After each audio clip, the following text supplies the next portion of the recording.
And here we are at Speaker's Corner for once. The trans activists are not here shouting us down. The police. Although we have to thank them for bringing us all together and building this great feminist movement. Yes. Thank you, trans activists. We love you, really. And don't forget, your mum's a TERF. So looking ahead, we weren't prepared for the gender religion, and we're even less prepared for the surrogacy revolution that's going to take place if the government's new proposals come to fruition.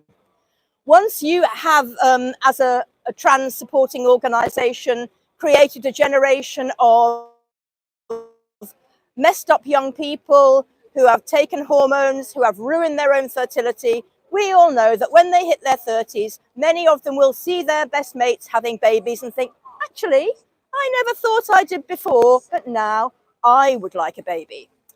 And if you've messed up your fertility, you haven't got the capacity to do that. So you're very likely to reach for a surrogate. People reach for a surrogate for any reason. Too busy, can't be bothered getting pregnant, I've got an engagement on the day, all sorts of reasons. So you seek to exploit another woman's body to provide you with a child.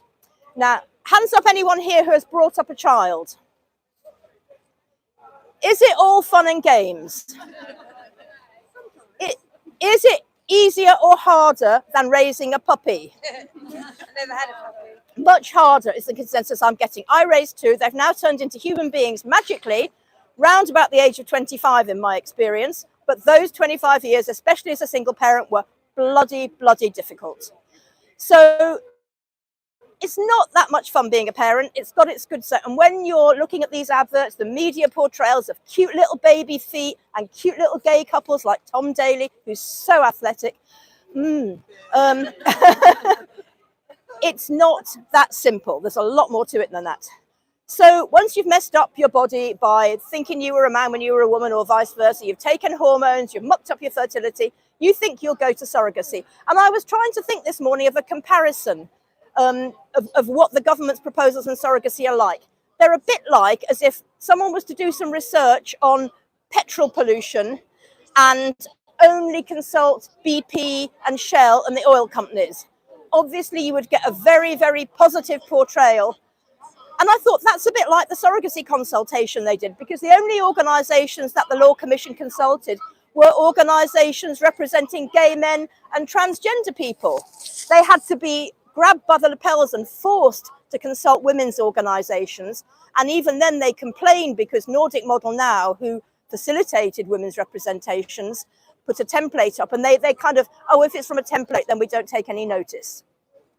So we had subjected our own research and we found that loads and loads of women's organisations thought the government consultation was rubbish, and they identified over 60 problems with surrogacy, which I won't bore you with now. But if you're interested, I'm going to be on Liberal Voices for Women tomorrow evening podcast, so you can learn more about it there. But back to the comparison. Oh, live, yes. As long as I'm spared.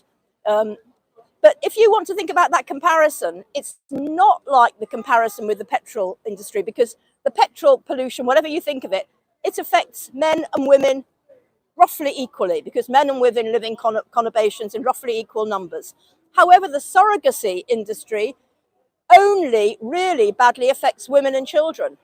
If you're a man, by definition, you are going to be on the purchasing side of that equation, purchasing your accessory child for your delectation and delight. So no child ever can consent to being the child of surrogacy. A child is born wanting only one thing in its life, and that is its mother for sustenance, love, and comfort.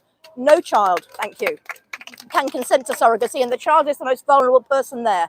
I won't go in now to all the economic, psychological, social, and other reasons why women should really resist this, but if you want to hear more, Monday evening is the day to put in your diary. Thank you very much.